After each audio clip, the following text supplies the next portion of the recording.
It came to my attention the scope and breadth of this problem when I found out about a soldier that was killed in Iraq by a negligent truck driver for one of our contractors. He was run over and killed. And no question there was negligence on the part of the truck driver of the company.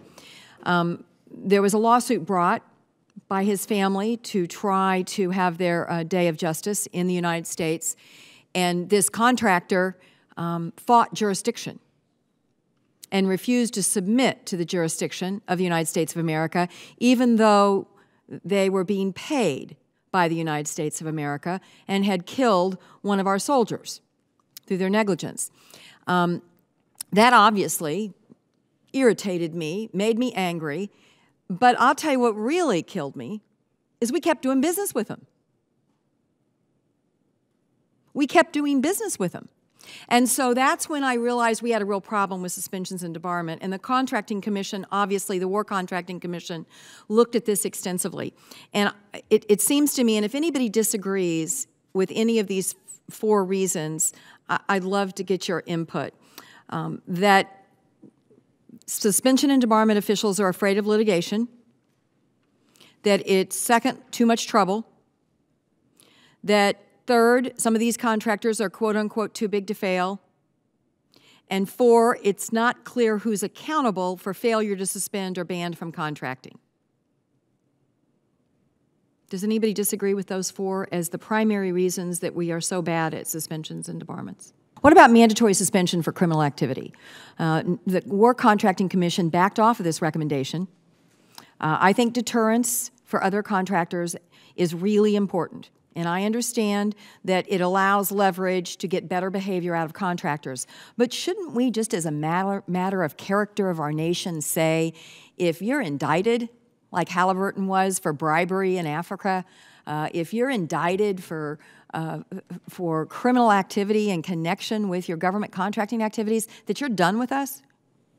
Shouldn't we just make that a rule? Isn't that just a good standard for us to have? Mr. Gordon. Senator McCaskill, we very much want to keep bad actors from getting contracts. We agree with that.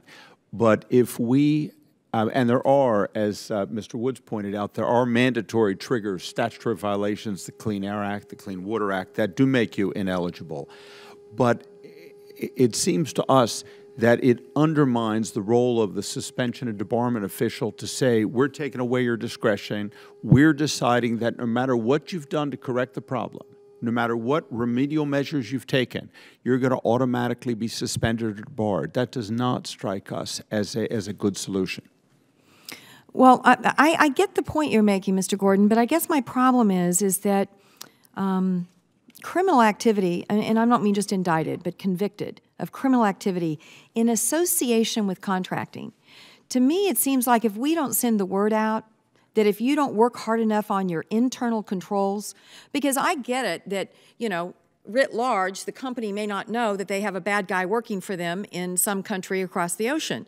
On the other hand, they have not exercised controls adequately. And shouldn't there be an ultimate penalty if somebody is actually conducting criminal activity? Because there's lots and lots. I mean, if you look at the POGO database on all of the misdeeds, most of those fall short of criminal activity. So there's plenty of room for discretion and disbarment without criminal activity, but we're drafting legislation to enact all of the War Contracting Commission recommendations. And they backed off on this mandatory suspension, as you all know. I think it's a mistake to back off on the mandatory suspension. And isn't there enough discretion with all the hundreds of other cases that aren't being addressed right now that we could easily deal with the ones where there's criminal convictions?